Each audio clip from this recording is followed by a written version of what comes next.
Next slide. So if you're not familiar, there is a raise hand feature on Zoom. So if you're on your computer, at the bottom there's a react button. So if you click on the react button, you can raise your hand. If you're on your cell phone, on the bottom of your screen there's 3 dots, says more, and then the raise hand feature is right there.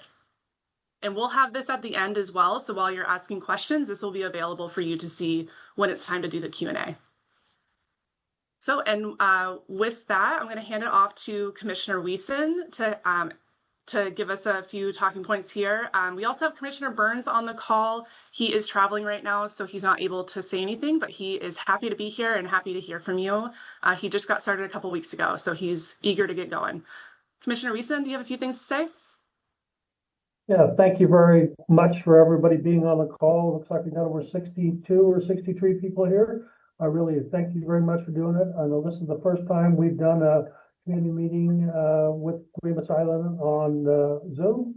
I would really like to be out on the island this summer when we do it again. So hopefully we'll be able to coordinate that and make that happen. But I really appreciate everybody tuning in and looking forward to the presentation tonight. I would like to introduce now Michael C. He's our Public Works Director. So go ahead, Michael. Hi, everyone. My name's Mike C. Again, Public Works Director for Skagit County. So I'll tell you a little bit about myself to start. I've been serving in this role since April 2024, but an employee of Skagit County for over 23 years. I began my career actually in Skagit County Parks, and I've been working in Public Works since 2005. It's been a complete honor to serve Skagit County residents over the years. I really care deeply about the work we do, the people we serve. The responsibility that we have as public servants is very dear to me, and our job to keep essential services running smoothly. I want to take a moment to recognize our current leadership team as we've had some changes over the last couple of years. Many of you are aware of Tom Weller, our county engineer. I'll have him raise his hand. Tom isn't new to the county, but for those who haven't met him, he brings a steady hand and deep knowledge of engineering to our department in the ferry program. I'd also like to acknowledge Gail Fisk. She's our new Assistant County Engineer and Engineering Division Manager. Gail started with Skagit County in December, and she brings a wealth of experience, including time that she spent working at Pierce County, where she became familiar with their ferry operations. I also wanted to recognize Marie Lambert. She's our Assistant Director and Interim Controller. Marie's been with the county for about 5 years. She recently stepped up to take on the Assistant Director role. And during this transition, she's been carrying out both her longstanding financial responsibilities as well as helping me with the broader administrative duties of the department. On the ferry side, in addition to Rachel Rowe, we have 2 new leaders that are doing exceptional work. Joe Green, who is our Ferry Division Chief Engineer, has significantly reduced the amount of contracted work that we've had to perform. He's got outstanding credentials that are really unmatched in our department. He holds a U.S. Coast Guard unlimited horsepower engineer's license, and having that level of experience in-house is a major asset for the county and a huge cost savings. Lee Fisher, I'm sure you've met. Not only is he great at helping folks with customer service issues at the ferry, he brings nearly 20 years of experience in the shipping industry, and he's been instrumental in launching the new ticketing system. Before we move into tonight's agenda, I want to just let folks know that we as a department understand that the ferry is not just a service for you, it's your lifeline. And I also know and acknowledge the frustration that the community has, and I want you to know we're here. We're not here to dismiss it. We're here to listen to your concerns and find ways on how we can communicate, how we can listen, and how we can better work together. My goal is really to build a stronger, more transparent relationship with the island community, and I'm looking forward to rebuilding the trust and working together towards solutions. So with that, I'll turn it over to Rachel to start the presentation. Thank you, Michael. I'm Rachel Rowe. I'm the Ferry Operations Division Manager. I've been with the county for about 19 years now. And I'm going to be talking about a few things we have going on at the ferry in 2026. One of which is a just general ticketing update. The resolution that's in place right now with our fare schedules, Resolution 2025-0259. This was signed by the Board of Commissioners on November 10th. It approves the 2026 fare schedule. During the meeting on November 10th, it was brought to our attention that the oversized vehicle fares hadn't increased as much as the others. And after looking into it, we realized there was a correction needed in the rate calculation. Public Works is currently working to correct that error. And soon we will be proposing a call for public hearing resolution that will go before the board, as well as an amended rate schedule to correct those fares. So once we have more information, we will share it on our listserv. So if you're signed up for our email and text notifications, you'll get those notifications. Also, this is an early reminder that all tickets purchased in 2026 will expire after December 31st, 2026. Non-peak tickets cannot be used during the peak season. Our peak season is May 20th through September 30th. So if you've got leftover peak season tickets, May 19th, you can use them again October 1 through December 31. And the reason we have an expiration date set at the end of the year is because a new fare schedule and possible fare increase may take effect the following year. Other news in ticketing, we actually went live with our new e-ticketing system a little bit less than a year ago on March 19th, 2025. To date, 61% of our sales are online or through the app, and 39% are in-person transactions taking place either at the ferry ticket office or here at the Continental office. Next week, we're excited to launch the self-service kiosk. There's a picture of it in the lower right-hand corner of this slide. The kiosk will be located in the lobby of the Anacortes Terminal. You can buy all of your tickets there, including general tickets, oversized, and any convenience passes. In addition, you'll be able to look up your specific ticket. If you have a multi-ride pass, you'll be able to see remaining rides on the screen. We will have English and Spanish options, and we will accept credit, debit, Apple Pay, and Google Pay. So the same payment methods that you can use in person, you can also use at the kiosk. The nice thing about the kiosk is that if our staff are busy loading the vessel or performing their other pursing duties or scanning tickets, this kiosk will be available when they are not, and it will be available in the lobby during all operating hours. There will be ferry crew available to assist during the transition. You'll probably see Lee Fisher, who Mike introduced, our assistant ferry manager, in the lobby quite a bit next week as we are launching this so that he'll be available to help people. I also want to talk about the 2026 ferry maintenance projects we have coming up. We are not going to be doing a dry dock this year. We did a dry dock last year in the spring, summer, into the summer of 2025. During that dry dock, the U.S. Coast Guard found 4 sections of the car deck that required replacement, but this was discovered toward the end of the dry dock, and in order to stay and fix it last year, the dry dock would have been extended even longer than it was. So we worked with the Coast Guard for a 1-year extension on the replacement of that steel. We'll be going out of service this spring to get that taken care of. We have a bid opening March 16th, and after that, we'll know the exact dates and we'll share those with you. We'll also be taking care of a few other routine maintenance tasks. We'll be replacing the wiring that caused the shutdown in June of 2025. We'll be doing some painting, and our vessel engineer and captains will have a chance to perform a number of maintenance tasks that need to be done as well. So when I say pierside maintenance, I don't mean that the ferry will be at our pier during this time. In fact, the vessel will be in the water at a contractor's facility. So we will not be dry docked, but we will maintain our current dry dock credit schedule, meaning we will perform our next dry dock before March 31st of 2027.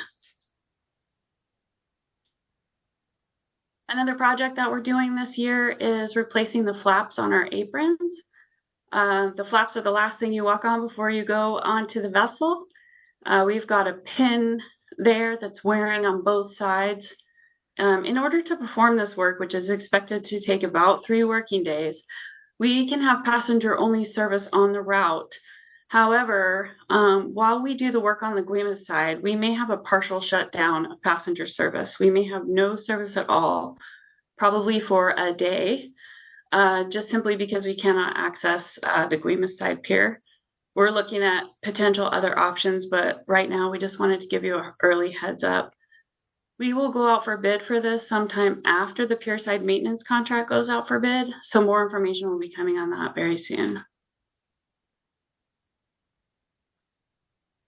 This is a kind of a follow-up. We completed this project this year, although this project really started earlier this year, late last year, when the ferry lost a propeller unexpectedly. We never did recover the propeller.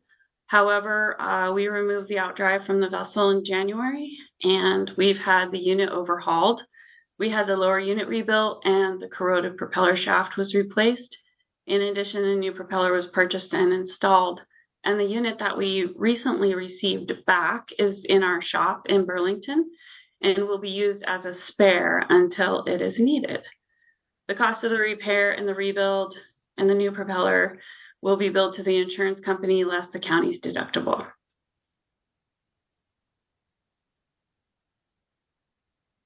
Moving into capital projects, an update on our ferry replacement project.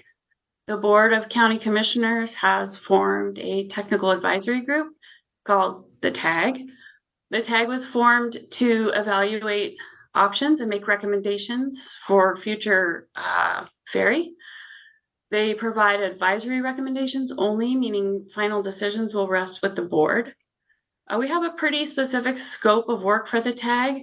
We started by reviewing all of the previous ferry replacement studies and propulsion analyses, and the TAG has until August 31st, 2026 to make recommendations to the board. We've had 3 meetings so far. First was in November. At the last meeting in January, we did, or the TAG, I should say, narrowed down 5 propulsion systems for further evaluation.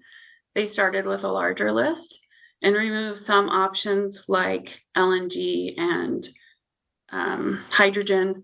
And these are the 5 that the TAG unanimously decided to move forward with evaluation on. Those are the all-electric option, the plug-in hybrid, a diesel-electric, preserving the current ferry for 15 to 20 more years, and then also mimicking the Whatcom County Lummi Island design and or propulsion system, which is a diesel-electric battery hybrid. TAG then was given by resolution a number of criteria that they must evaluate, and then they had the option to add additional criteria that they felt were important. The list that you see here is the list of evaluation criteria that they agreed upon. They are listed in order of importance. So when they voted, they not only voted for this list, but they voted for the priority of this list. And as you can see, the top 3 most important evaluation criteria are upfront capital cost, year-over-year maintenance costs and intervals, and reliability. All of the information for the TAG, including meeting recaps, videos of recordings of most of the meetings, minutes, presentations, all of that can be found on our website. Concurrent to the work that the TAG is doing, Public Works is undergoing a value engineering and risk assessment. This study will assess the current all-electric vessel design and bid package. The goal is to identify potential cost reductions in the existing design and also to evaluate and mitigate any project risks. The next steps here are we work to select a consultant. And once we have that consultant selected, we will share more information with you. These findings will help inform the board to make future decisions. The work that the TAG is doing feeds into the value engineering in that the tag will be defining value for the process. And some of those evaluation criteria that I had up on the screen earlier, I'm almost certain will be a part of that value analysis. With that, I'm going to hand it over to Tom Weller, our county engineer. Thank you very much, Rachel. All right, wanted to talk about the Anacortes shoreline permit status. So in September of 2024, the county received comments collected from city staff and the public during the formal comment period. And in consideration of the comments received and where we are in the vessel replacement process, several elements will be removed, including the toll booth. Why? It was restricting loading lane access and was generally unfavored by the public from the early public comments that we received. And really, it's no longer necessary with the installation of our new ticketing kiosk in the terminal lobby, as Rachel pointed out earlier. The kiosk will prove to be much better option, both logistically and financially for the county. And then also the onshore battery storage and the ferry charging system will be removed. The reasons for that is we just don't have funding for the shoreside charging infrastructure. It's very complex, and we are also evaluating the different propulsion alternatives. Now, should the board decide to move forward with these components of the project, we can then later apply for a new shorelines permit at a future date. We also had a holding lane retaining wall, which we dropped. And reasons for that are through, though constructing a retaining wall within the footprint of the county's parcel near the ferry terminal would create more holding lane space of approximately 5 to 6 vehicles. After further investigation, the cost per vehicle would be significant, as would the environmental permitting hurdles we'd have to clear to allow for its construction. What's the next steps? We are finalizing the response to all city and public comments, along with revising our permit drawings for submittal to Anacortes here in February, with public hearing scheduled sometime before early April. Next slide, please. Alrighty. Wanting to move on to parking lot updates. Next slide, please. So at the Anacortes parking lots, the upper cannery lot was constructed back in 2005 to 2006 and hasn't been resurfaced since. The extruded concrete curbing has significantly deteriorated in many places. And as per my prior slide, there is often illegal parking, RV parking, even golf cart parking, and parking within the landscape areas that must be addressed. For the existing conditions at the Guaymas Island parking lot, the parking lot has a graveled surface which isn't compliant with current ADA standards. Storm runoff sheet flows across the parking lot and into the Guaymas Channel, or during king tides, the water level rises into the parking lot and washes pollutants back into the channel. There's also a measurable number of vehicles parked long-term in this parking lot, which is intended for short-term parking. Next slide, please.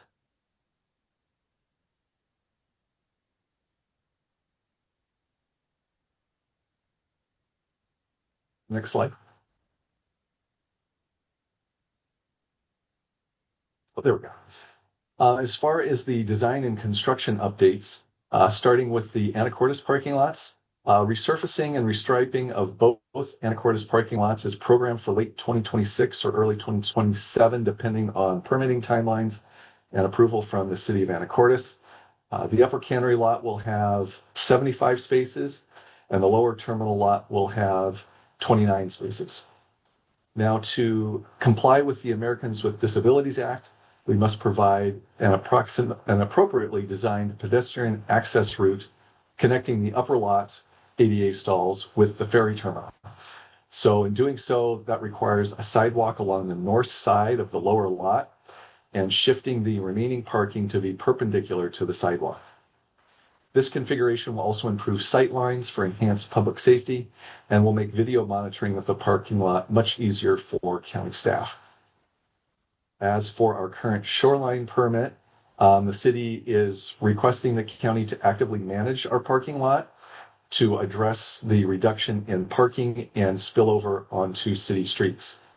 It's also the county's experience that the public is potentially abusing parking privileges at our lots by parking golf carts, RVs, etc., and engaging in long-term parking, which are issues that will be addressed through our pending parking management program. As for the Guinness lot, our design is ongoing for that parking lot design using federal ferry boat grant funds issued back in 2019. Our proposed design will be treating stormwater prior to its discharge to the Guinness Channel. And per the recent changes to the county's development code, vehicle charging will be required, and so there will be components installed to address that element. And then also access to the parking lot is proposed to be solely off of Guimas Island Road, with enhanced emergency vehicle staging and barge loading and unloading proposed solely at Tidewater Road. Next slide, please. Now I want to share some good news as from our 2025 Federal Bridge Program grant application. Next slide. So at both of the ferry dock locations, the county contracts with WashDOT for underwater inspection of our dock superstructure every 5 years. Our docks were last inspected in 2022. The steel dock system and transfer spans were last painted in June of 2000, and just for reference, at a total cost of $178,000. The electrical system is original to the dock's construction back in 1979, as is the hydraulic system, dating all the way back to its construction in 1979. And many of the service interruptions that the Guimas ferry has experienced this last year were the result of either electrical or hydraulic system failures.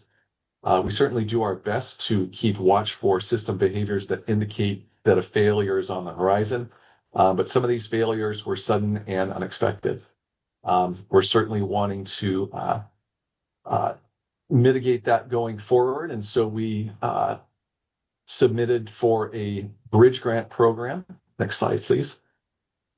Through FHWA, and we were fortunate enough to be selected for award. And what that grant is going to pay for is a new painting system. So both docks are experiencing advanced deterioration of the protective coating, with scattered rust on the girders, stringers, floor beams, and the bracket bolts. So repainting will require full containment to brush off the paint and apply a new protective coating to the entire steel structure. Now, unlike in the past, paint debris must be completely captured and disposed of at an approved landfill by the contractor, rather than being allowed to fall into the water or be blown away by the wind. On the electrical system, as I mentioned, it's outdated for the operation of the transfer spans and aprons. And so that will be completely overhauled so that we can eliminate the patchwork system that we have going on there at the moment. This is a long overdue upgrade that's necessary to provide long-term reliable service for the Guimas ferry operations. Same with the hydraulic system. Again, it's outdated.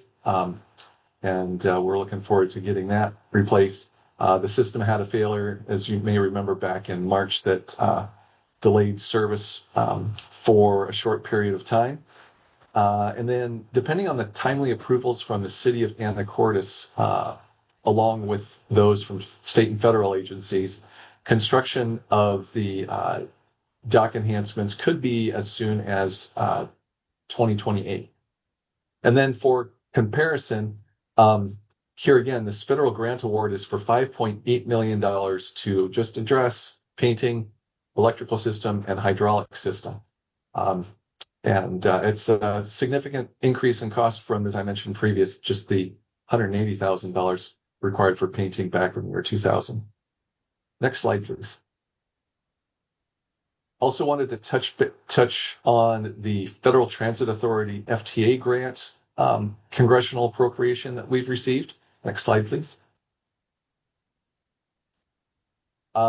So there's several essential systems for ferry operations, and these certainly include the wing walls and pilings right at the ferry terminal and right below the loading aprons that allow for safe loading and unloading of vehicles. Last March, a portion of this system broke free, requiring emergency resolution by the board to authorize immediate repair when we were running on passenger-only service during the haul-out. The steel piling system was original to the 1979 design, and per our most recent inspection report by WashDOT, has nearly reached the end of its service life. This replacement of the system is an urgent matter for the county, as its condition and age will require more frequent maintenance and in turn lead to more service interruptions. Next slide, please.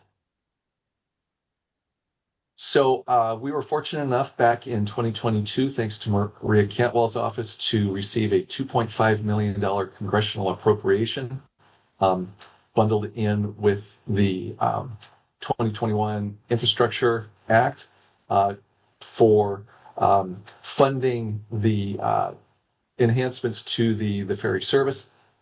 And it's anticipated that we will be able to use that funding towards essential repairs needed here at this facility.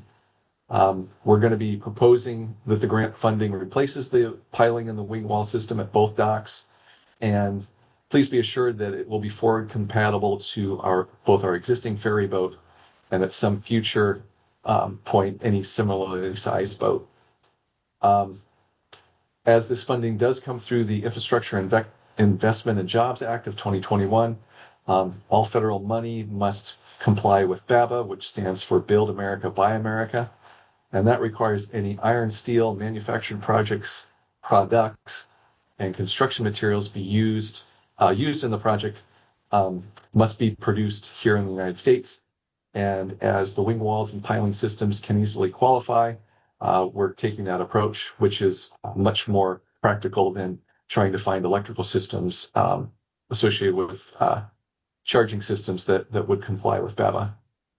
And so with the pending reassignment of this FTA funding to construct the piling system, it wasn't included in our previous shoreline permit application. However, we're exploring whether it can be included in our upcoming permit, which we are working with our grant agency and consulting agency to discuss. We don't have a match on this project or for this grant, which is certainly helpful and doesn't require the expensive county funds. And depending on the timeliness in securing new and renewed environmental permits, we're hopeful that construction could occur in late 2027 or perhaps in early 2028. And with that, I think I get to turn things back to Jen. Okay, thank you all for the presentation and the information that you're able to share. So we're ready to start opening up to questions. So I just wanted to put the reminder up here. If you want to ask a question, go ahead and try raising your hand. On the left-hand side is the view you have on your computer. So you can hit the React button and then raise hand. On the right-hand side, it has the mobile version. So if you're on your phone, go to the bottom, click the more with the three dots, and then you can click raise hand. We'll do one question per person, and if we have time, we'll wrap back out at the end so more people can ask questions. So with that, I'm just going to unspotlight us so we can see everyone. Just give me one moment.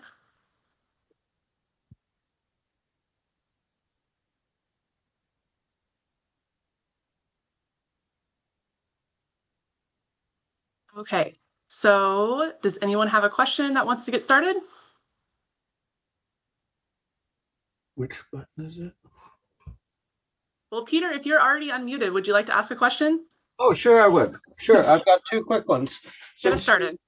Since you are revisiting some of the fare structure for the longer vehicles, one element that would be very helpful for many residents here would be to have a senior rate for motorcycles. There's a lot of us old geezers that ride motorcycles. We take up less space on the ferry. And related to that would be when you're looking at the parking lot, having some space for motorcycles in the upper lot up there. Here and there, people have been parking motorcycles next to information boards, which is nice to do it. But as more and more of us folks ride them, it's more efficient use of space. And since we are an older demographic, the senior rates to motorcycles would be great. Thanks, Peter. I'll let Rachel answer that question. All right, and I'm going to mute. Okay. I don't know that I have an answer because I don't know that that was necessarily a question that I can answer for you today because the fare setting is determined by the Board of County Commissioners, but we certainly have taken note of that for our future discussions with them about the fare schedule. Thank you, Peter. I think at the top his question was, so we're going to have a public hearing to talk about the larger vehicle correction. So when we do that public hearing, the recommendation will be to just fix that correction. But thank you for the feedback. So next person has their hand raised is Steve Orsini.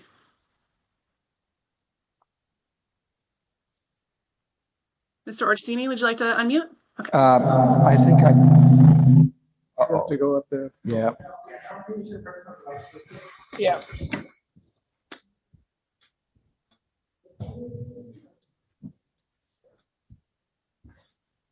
The first question is statement that was made about the parking lot designs on the Buddha side, and that there was a requirement. Mr. Orsini, I'm really sorry. We can't hear you right now. I think you're unmuted maybe on your phone. If you can speak into your phone so we can hear you. If you're using a mic at the hall, we're not able to hear you right now. This is a general one. Believe me, we are reeling under the impacts of the last 3 years of fare increases. And so in that regard, I'm wondering if they can't hear me? They're making faces like that. They can't hear you. Oh, can you hear me? The mics, your computer or whatever. If you can hear me in the hall, the sound is being picked up by Mr. Orsini's phone rather than the hall's Zoom. So. Go ahead. You moved to I don't know what to do.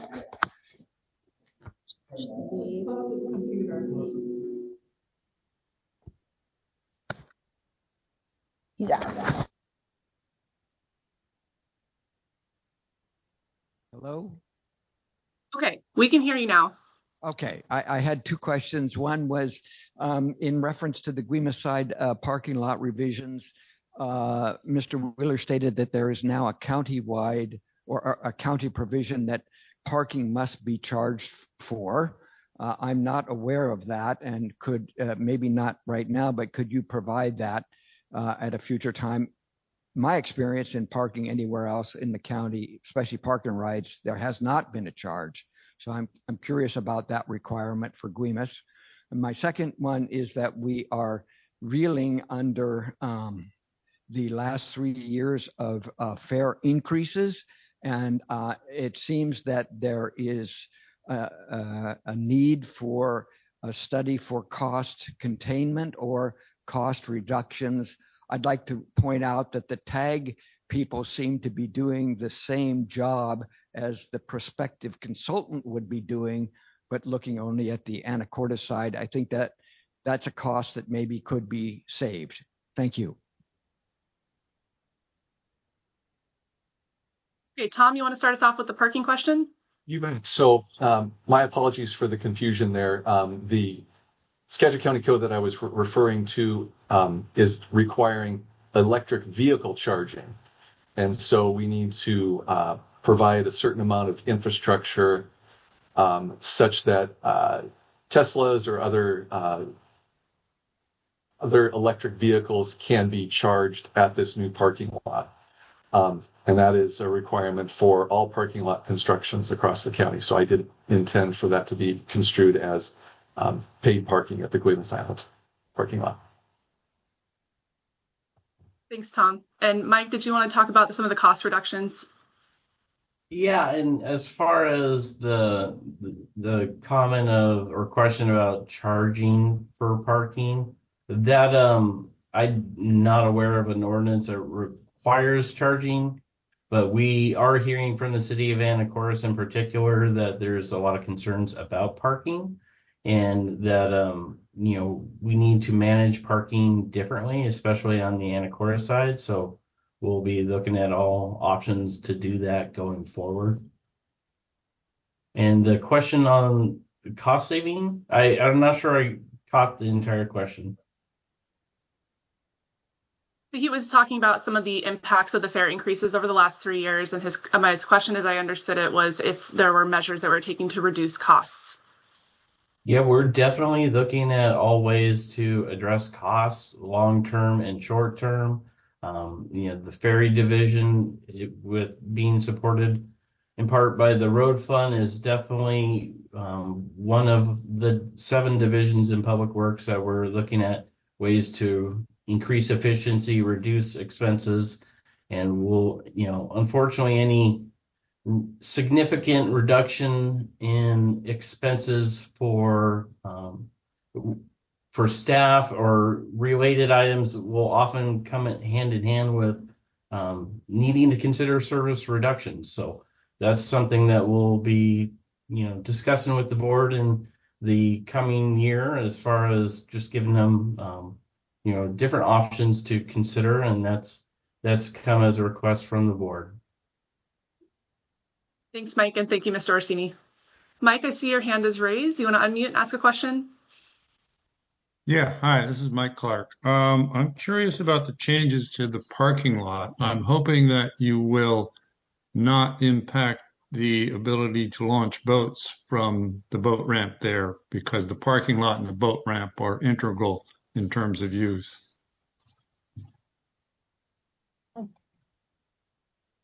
And yes, Mike, that is something that we are considering as part of our design, and we're actually proposing to widen the width of Tidewater Road through that location so that enhanced ingress and egress to the boat launch, especially when we are in passenger-only mode. We certainly recognize that that's the location where barges come in to load and unload fuel trucks and other delivery trucks during that time. So we've absolutely taken that into account. And thank you very much for your thoughts on that. Okay, I don't see any other hand raised or any other questions in the chat. I know there's a lot of you at the hall that might have some questions. Mike, do you want to have another question? Yes, I do.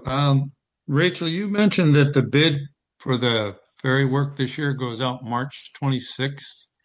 Do you have any ideas about how long after the bid you might get a bid, and about how long, just a ballpark estimate of how long the work will take? Yeah, thanks for that question. We will actually be opening bids for the project on March 16th. On that date, we will have the contractors' proposals for the dates that they are proposing for the work. But we have allowed 10 working days in the contract for everything that we're requiring. However, we have allowed the contractor, should they have concerns about the schedule, this is one of the things we're doing as a mitigation strategy from the last dry dock, is allowing them an opportunity, which they've always had, but we're emphasizing that during the bid process, they do have the ability to express any concerns they have with the schedule. So when I say 10 working days, that's typically 10 days in a Monday through Friday work week. So the ferry would be out of service for a total of 2 weeks. But again, we are allowing the contractors to let us know if they have concerns with that schedule, if they think they can finish the work sooner, or if they think it will take longer. So on that date, March 16th, after we open bids, we'll have a lot more information to share. We anticipate that the ferry will need to go out of service right away after we've assigned a contract, meaning by late April, we hope to be at their facility, and they can choose dates for us anywhere between that the end of April, and we're letting them know that we must be back in service before Memorial Day weekend. Thank you, Rachel. Pamela, I've got your hand up next. Yes, thank you. I have two questions. My first question is related to the slide that was, I think, described, maybe, sorry, by Mike about the larger grant that the county has to have I think about a 14% match with. And my question is, how would that matching, where would that matching, kind of in the county's budget, where does that matching money come from? And also related to the concern about keeping costs down, I'm hoping that does not get folded into any kind of ferry rates increases.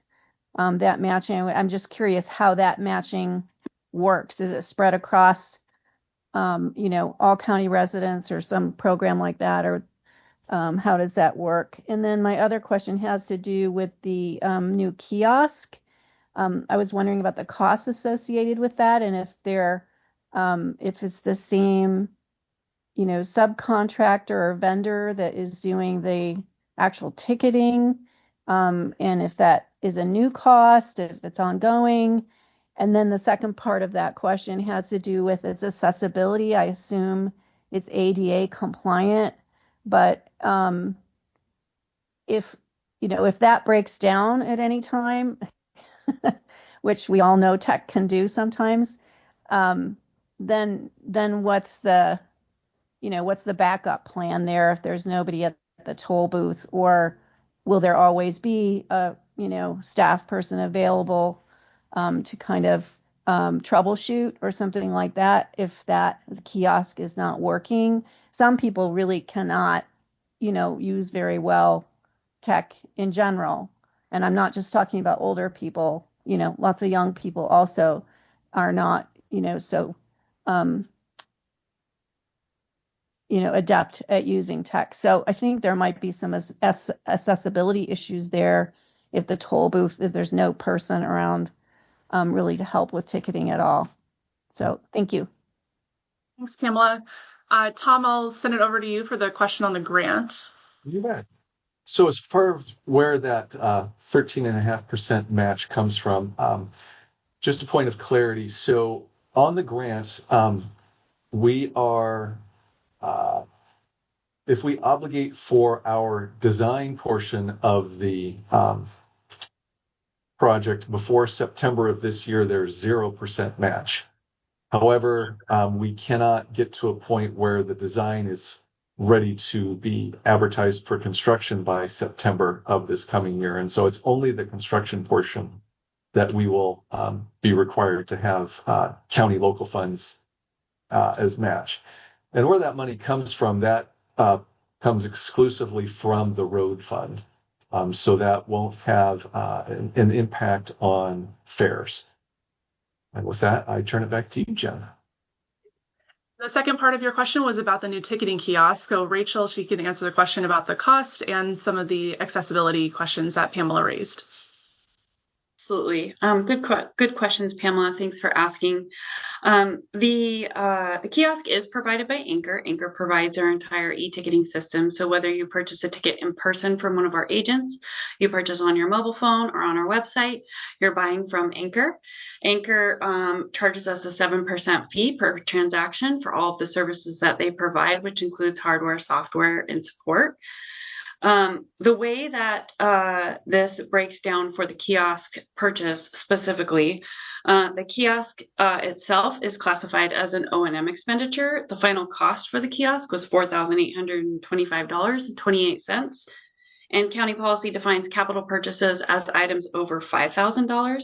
So because the kiosk falls below the threshold, it will be treated as an O&M cost rather than a capital project. However, all of the support and the services that go into setting up the kiosk and getting it ready for deployment are covered already in that 7% that we're paying to Anchor. So there's no additional fees, ongoing fees that we pay because we have a kiosk. We just had to pay for the hardware itself. If it breaks down, we will have a ticket agent or a person working at all times on the shore. This is because we need someone who can coordinate loading, help answer questions, be available for scanning, and that person can also sell tickets in the event that the kiosk shuts down. The kiosk will also be ADA compliant as required, and it will have a what was the other part of it? Did I miss any part of that question? I think you covered it. So you had a backup. Okay. So there's someone that's going to be there to help if there's any questions at the kiosk. I think there was also an accessibility concern about using the kiosk. Thank you. Thank you. Yes, the kiosk is ADA compliant, but we also have, of course, our pursers in the office, and we have 5-minute loading and unloading parking spots, as well as handicapped parking spots adjacent to the terminal for accessibility. And for those, and you mentioned, Pamela, not everyone uses tech, and we totally understand that. But for those who may have accessibility or mobility issues and want to purchase online via the web or on their mobile phones, they have that option as well. Okay, thank you. So I guess I was concerned about, just using touch screen. Like, is there a voice? Does that kiosk have a voice activated thing? Yeah. Okay. It does. Mm-hmm. Thank you. You're welcome. Thanks, Pamela. Okay, and I see the hall has a question.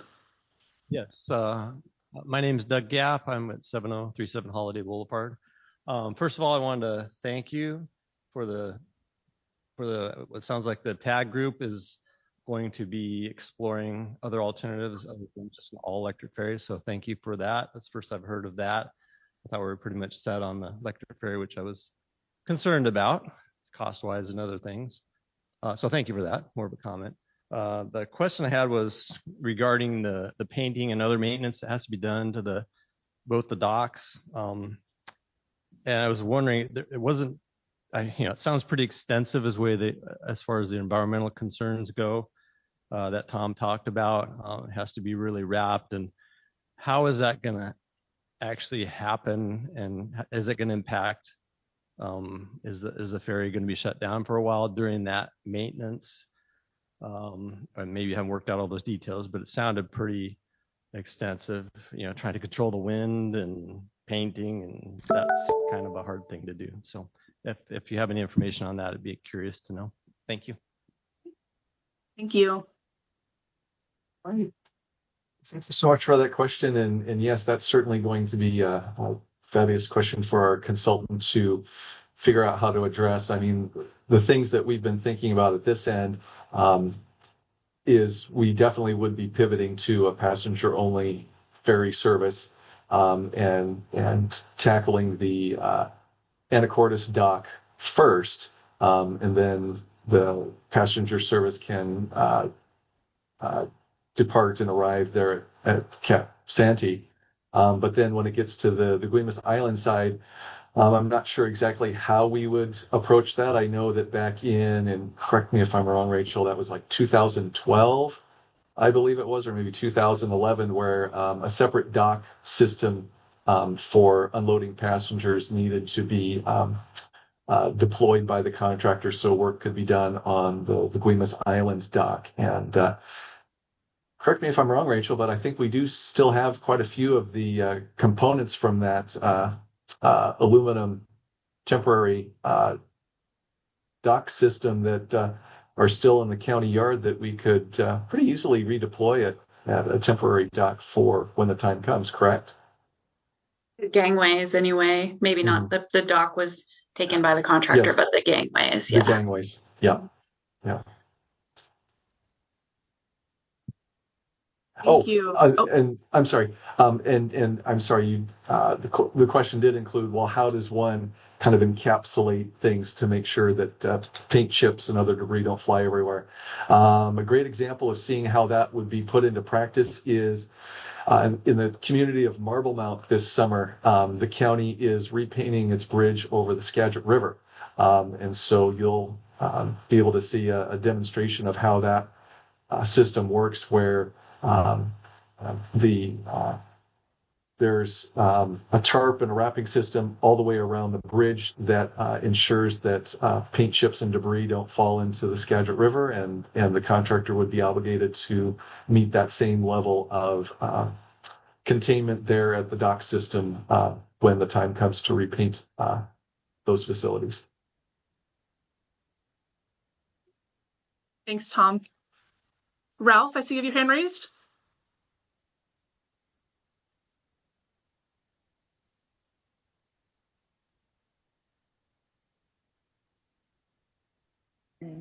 Ask my question. I see Ralph Menderson has his hand raised first, so I was trying to see if he wanted to unmute and ask his question.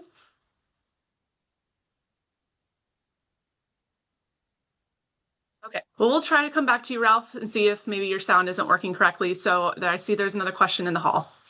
Hi, Cindy Camp. Let's see, I have a quick question on the outdrives. On your January newsletter, you indicated that we needed to replace the outdrives, and it was going to cost about $1 million that currently isn't in the budget. But you've previously discussed getting the outdrives replaced, and I've heard you talk about this even in August of 2024. And then for some reason, it was taken out of the budget for consideration back then.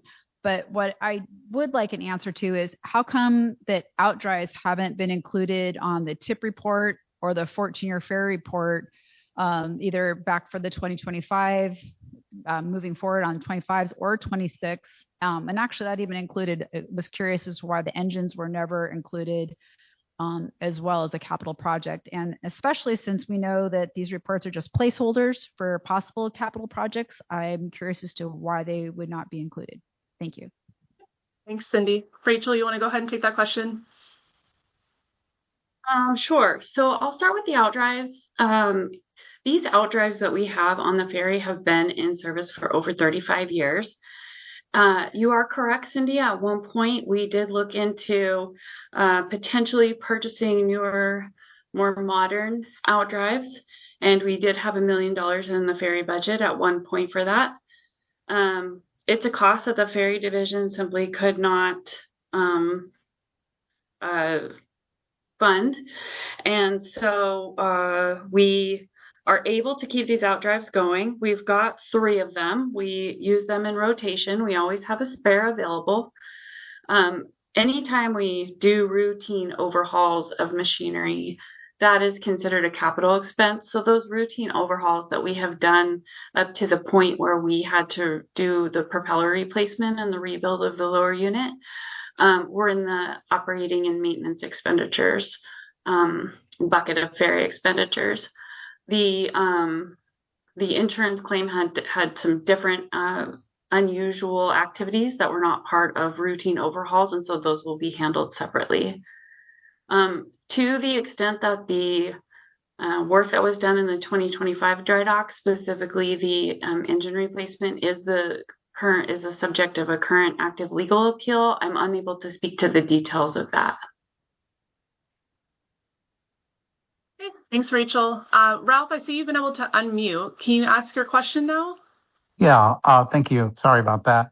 Thank you. Yeah, I have a suggestion, and since we're interested in improved communication and understanding, maybe this kind of meeting could happen more than once a year. That's, I guess, more of a comment to think about. And the question is regarding ADA compliance of the Guaymas side parking area. How could that be done without creating congestion at the entry point, which I guess would be Guaymas Island Road at one spot? How's that going to work at that entry point? Thanks, Ralph. Tom, I'll let you answer that one. Great, thank you for that question. And so, yes, it's proposed that there will be one point of entrance and exit from the proposed parking lot at that point. And just like as we have at the Anacortes parking lot, we would have a no parking zone within the travelway of Guaymas Island Road to allow folks free access in and out of that parking lot at all times, even when in the summertime the loading lane is backed up to the north. Thanks, Tom. Okay. Are there any other questions? If you are having a hard time with the raise your hand feature, you can also unmute. Oh, I see someone with their hand raised in the hall. Yes, I'm Jeff Burdock, and I live on 5117 South Shore Drive. First of all, I'd like to, I don't know if everybody on Zoom or in the hall knows about Rachel getting Maritime Woman of the Year, going to New Orleans and getting her award. Congratulations. Rachel, I was wondering if you could give me a general idea of what crucible engineering cost for the general when we had the new motors put in, just like, is it 200,000, 300, or what, something like that. And then as far as the tag committee versus getting a consultant, I've heard rumors that it's $500 million. I've heard it's, $50 million.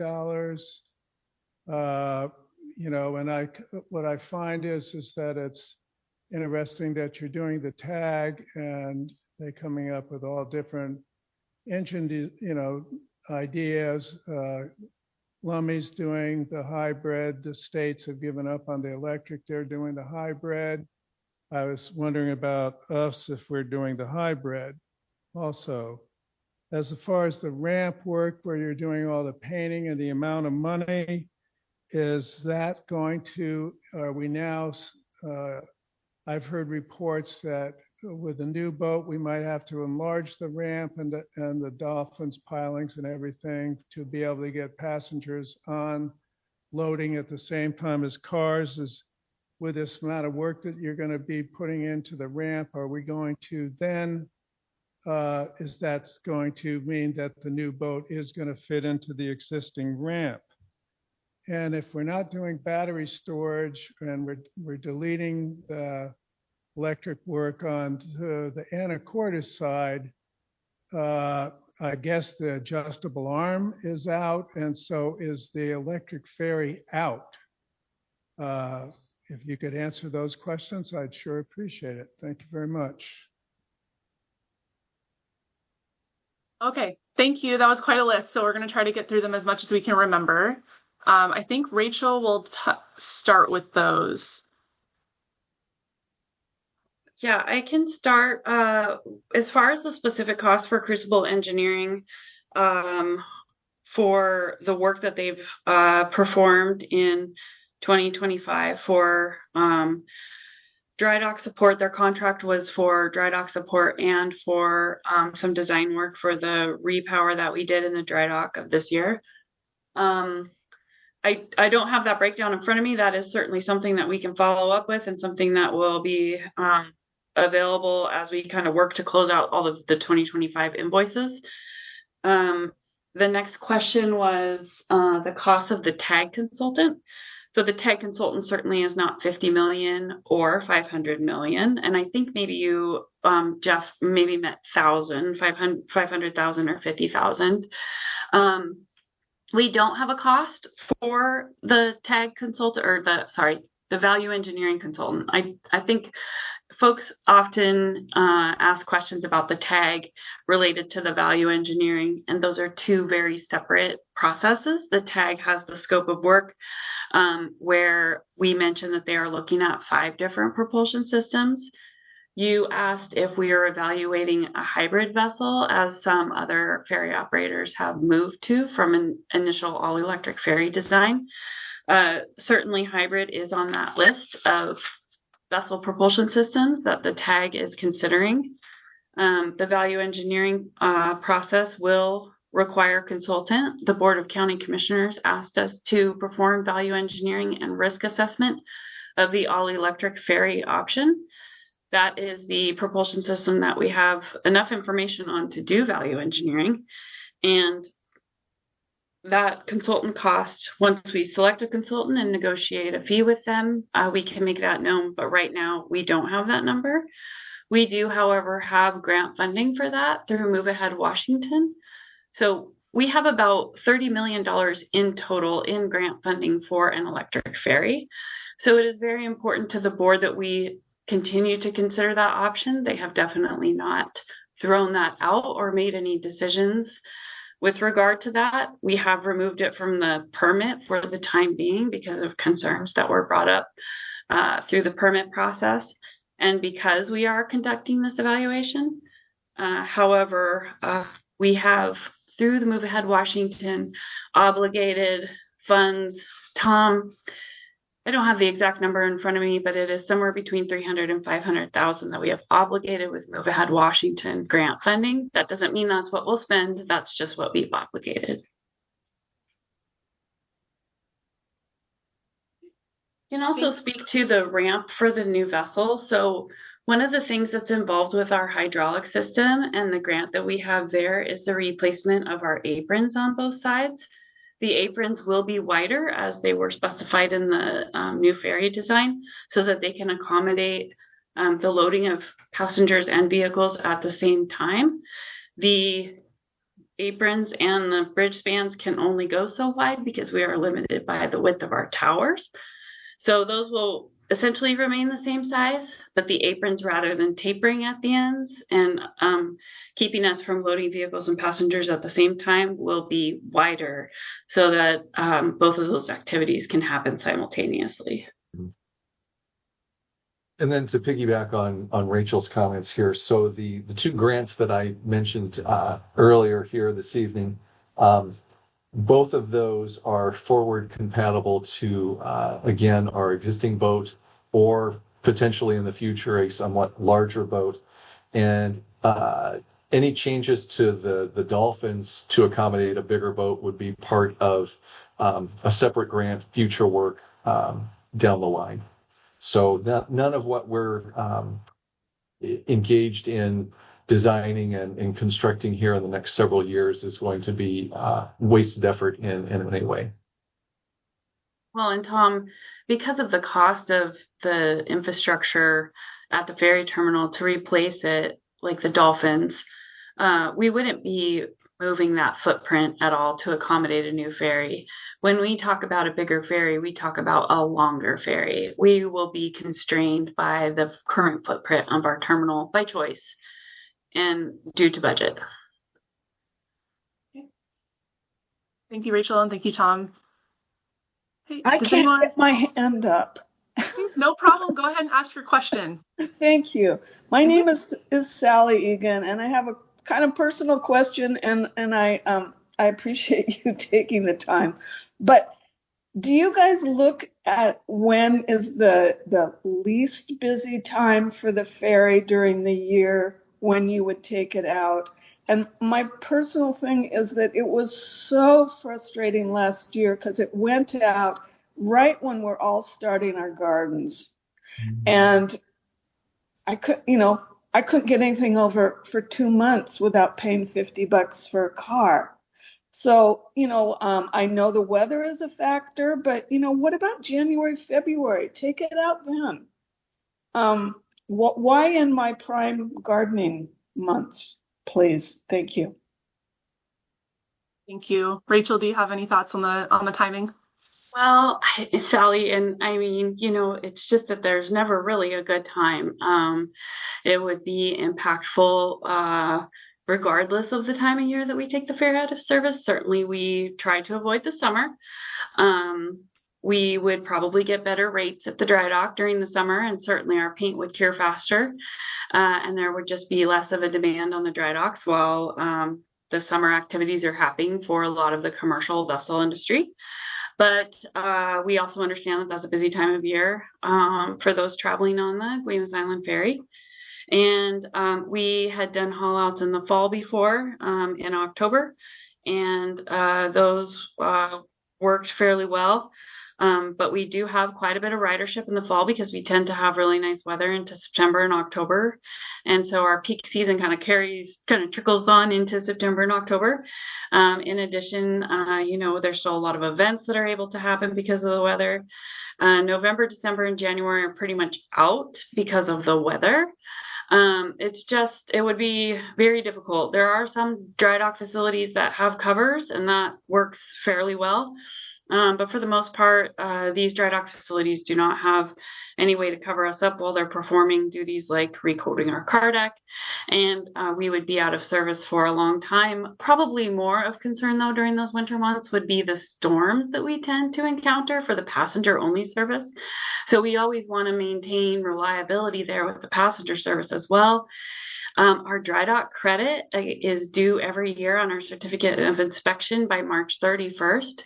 So we have gone out of service in February. February is our month with the lowest ridership. We're kind of on the tail end of the stormy weather, generally speaking, not all years.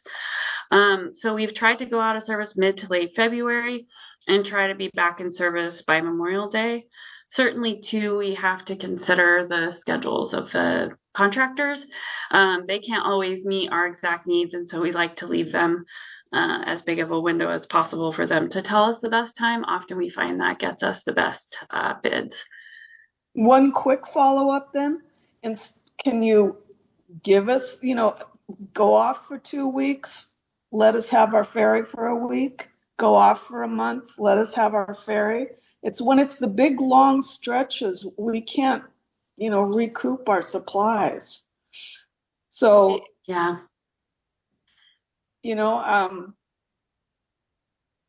Does that make sense to you? Do you hear what I'm saying?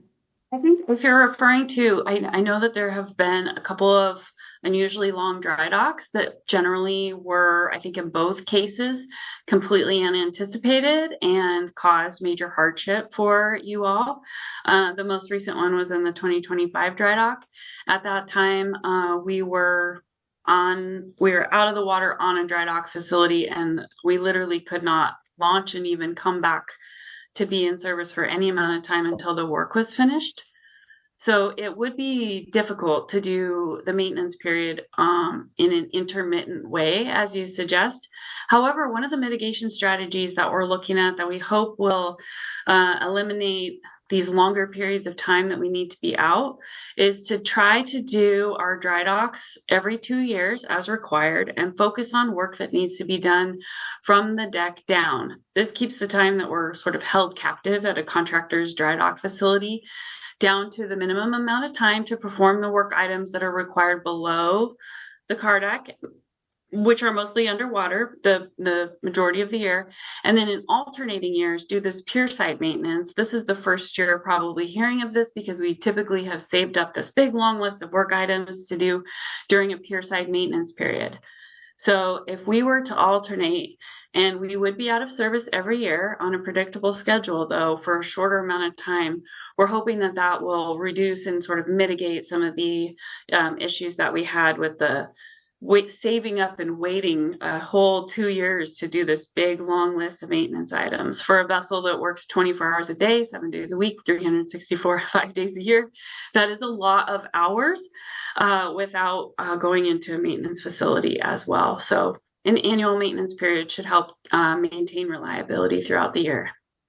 Thank you. And just, I don't know that I haven't heard it, but when the docks all need painting and everything, will that be done at the same time as the ferry is in dry dock?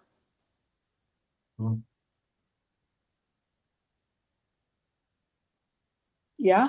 Tom and I will be. We have not a lot of information for you about that project yet, and I know these are all really good questions. I think we're considering, of course, the least impactful way to do this construction, and certainly we'll be able to share more information kind of as we work through some of these issues. Could you try? Well, it's just that during the dry dock we do need our bridges to operate. So, but we'll definitely throw that in the mix of things that we're looking at. Yeah. Tom, do you have anything to add? I do. One thing that will drive the painting, electrical, and hydraulic system is, since it's what's called in-water work, our environmental permits will dictate exactly when we can be doing that work. And depending on how that lands, it might not align with either when we're doing a boat haul out, or it might not line up with a time of year that's preferable to either the residents or the county. But certainly once we get further into the design of it and really dig into the full breadth of things that need to be addressed and how long it'll take to construct all of those, please be assured that Rachel and I will do our very best to coordinate those efforts so that the disruption to ferry users is minimized to the greatest extent practical. Thank you. Thanks for those questions. Okay, I see that there's another question in the hall. Hi, thanks. This is Sherry Timoni, 5706 Edens Road. I have a couple of questions. One, going forward, could we have this community meeting in person? We get a whole lot better attendance here at the hall. And I guess the goal is to communicate broadly with our island and all the information. So that would be really helpful. And my other questions have to do with the ticketing. With Anchor, is it possible to negotiate that 7% rate, much like we negotiate overhead with our grants? And two, in the event that the fares don't increase, which would be amazing and great, would the the multi-use or our tickets would it be easy to click a button and have those tickets useful for the next year? Because we lost an awful lot of tickets just because my husband bought a card and we didn't anticipate not being here for as long as we weren't, so we didn't use a lot of our tickets. Thank you. Thank you. Rachel, you want to start with the question about the Anchor rate? I might ask for clarification, Sherry, if you haven't stepped away from the mic yet. I heard negotiate the rate with grants, but maybe I just couldn't hear very well. Can you repeat the first part of the question? Anchor charges 7%. Uh-huh. I don't know if that rate can be negotiated with the continued use of the system or for the number of tickets. With our grants, when I write grants, some of our rates are negotiated with the state or whether the feds. Some of the negotiated rates for, called overhead, of course. And so I was just wondering if that Anchor rate can be negotiated over time. That's a good question, and that's one that I don't have an answer for you here tonight. I know Anchor does offer several different packages of rates. They include varying levels of service with those rates. One of the things that I know is included in the 7% is the kiosk, as well as some of the other support services that we're receiving. But I think that your question is a good one. And to the extent that I can, talk with Anchor and find out if renegotiation of rates over a longer term contract is possible, I certainly can look into it. I think the other question was whether or not the multi-ride passes could carry over to the following year. I think this is referring to the expiration dates prior to the implementation of the 2025 fare increase. The expirations on multi-ride passes were much shorter than they are now, so they had to be used in 90 or 120 days, and I can't remember exactly which, but it was one of those. And so there was a lot of frustration from folks whose passes were expiring prior to them being able to use them, with the non-peak multi-ride passes being valid now January 1 through May 19th, and then again October 1 through December 31st. That certainly is a much longer period than the 90 or 120 days. It's a board decision to set the expiration dates for the fares.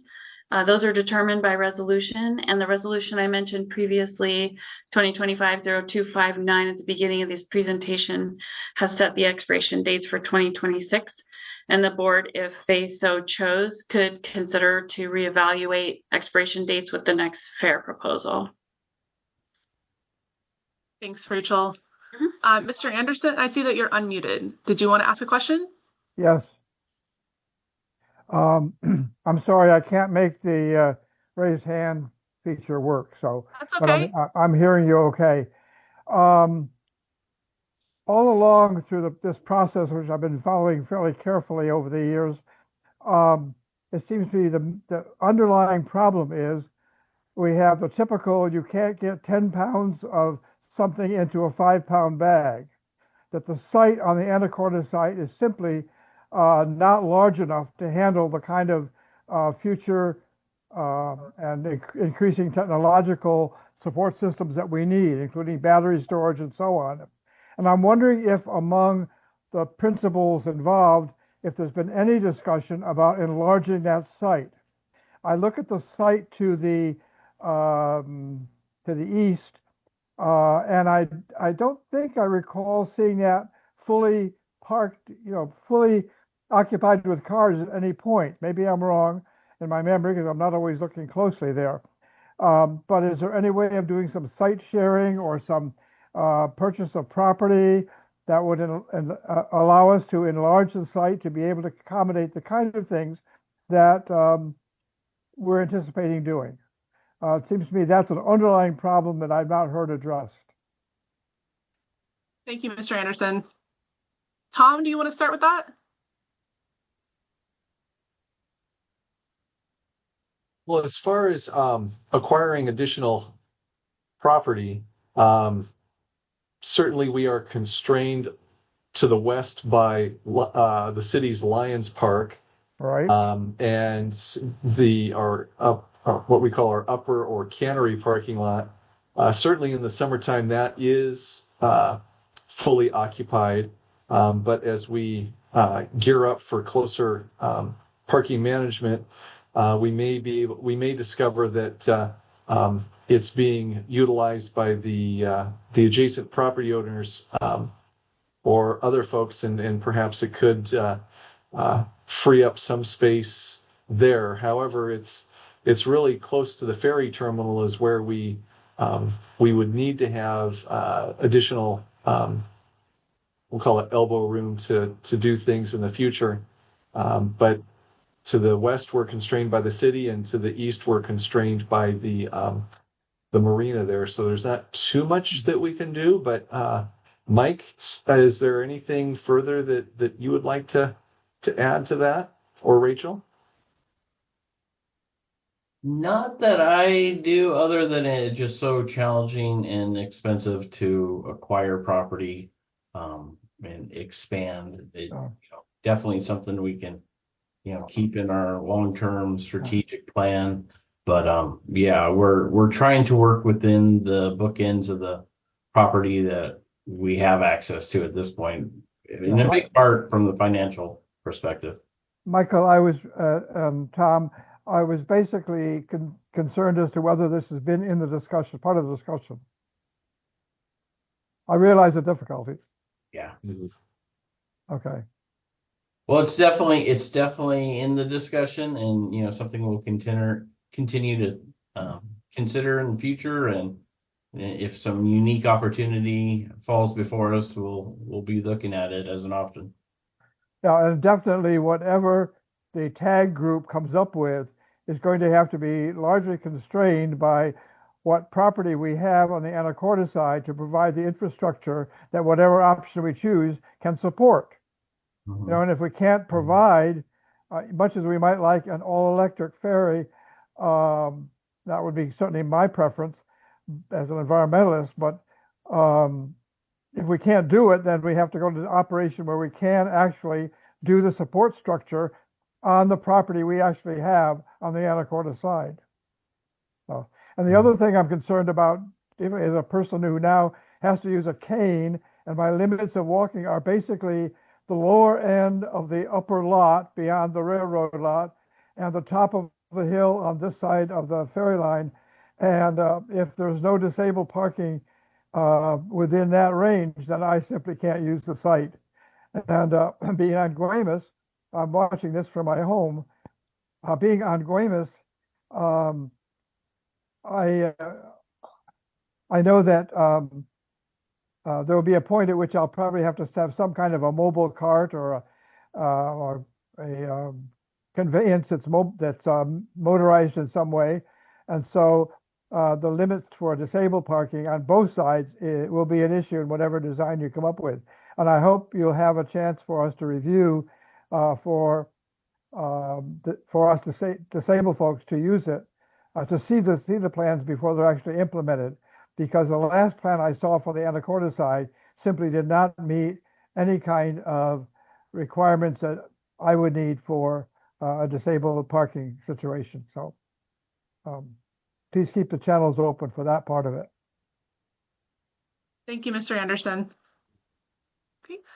If anyone else that doesn't know how to or can't raise their hand, okay, Gabe. Oh, did you disappear? Did Gabe have a question? I do, sorry. Okay. Can you hear me? Yes, we can. Go ahead, Gabe. Great. Yeah. So two things. One, I want to reiterate what Sherry Timoni mentioned about having this meeting in person altogether. I think it's very important as community and municipality to work together and foster clear communication. And I think that's best done in person. So I'd like that to be seriously considered for the next time. Secondly, with regard to the anchor ticketing system, so we are coming upon our 1-year anniversary, I believe, of the implementation of the ticketing system. And I would like to see the county perform a review of the system, the costs of the system, and the savings to the county of the system. A lot of originally it seemed like an electronic ticketing system would be more financially efficient. It doesn't sound like it has been, but a lot of the benefits as described a while back were that it cut down on paperwork for the county and made bookkeeping easier. And so I'd like to see an actual review of if we're saving money, because 7% is an insane amount of money to give to a company that's in San Francisco, that's not a local company at least. And it comes right off the top of our fares, and our fares are the most important driver of the cost of the operation. Excuse me, the cost to us. So we pay a lot of money in fares, and 7% of that goes to Anchor immediately. And I think I'd like to understand what value we are getting out of those payments. Thank you. Amen. Thanks, Gabe, and thanks, Mr. Anderson. We certainly don't have an answer for that tonight, but we appreciate the request, and we certainly also want to make sure that we're explaining the value of any of the spending that we're doing at the ferry. So we'll take that into consideration, and we appreciate the thought. If anyone else has any other comments, looks like we have one more question from the hall. Steve Orsini again. I want to thank you for holding this. I agree it would be great if it was in person, but this kind of dialogue is extremely important, and we haven't had any for over a year. So I want to thank you very much for extending your time for us tonight. I just have one last question, and it was stated that the kiosk is now going to be charged on the O&M line of the budget for the ferry. Originally, the whole purchase of the electronic system was in the tip report as capital. It seems like the kiosk is a piece of capital equipment, and as you know, the O&M budget is what drives the terrible increase in our fares. Thank you. Thanks, Mr. Orsini. We did answer that earlier, but Rachel, do you want to repeat what you gave in the presentation on that? Or Marie? Yeah, I was going to actually see if Marie is still here to speak to that question. Marie? I am still here. Yes. That, as far as it being in the capital plan before I arrived, the intention was that we were going to have to buy an entire new system. We were going to have to capitalize that. Our current system is not something that we own. It is a service that is provided through a professional service agreement with Anchor. As far as the kiosk is concerned, we were quoted I believe it was $10,000, and that was going to include 2 kiosks originally. And then with the information that we received 2 years later, when we finally ended up buying it, it was far less than that. And because of some shipping concerns and some concerns we had with the kiosk when it arrived, we received a discount on that. So the total cost is a little over $4,825 and is now, according to county policy, an O&M expenditure.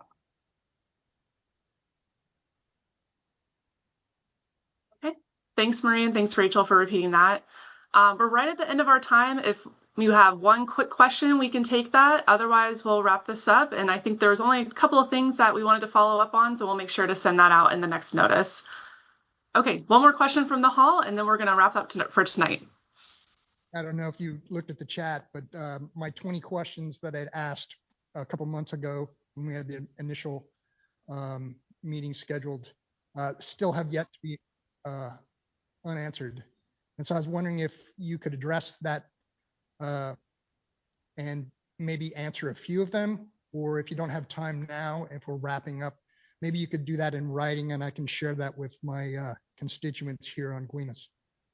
Sure, we can answer the questions that we didn't answer tonight and that don't touch on some of the appeals that were discussed. A lot of those questions touch on the appeals. We can't answer those questions right now. We discussed that right at the top. But anything that we didn't cover tonight, we can certainly do our best to respond to you and so that you could share that with everyone. Thank you.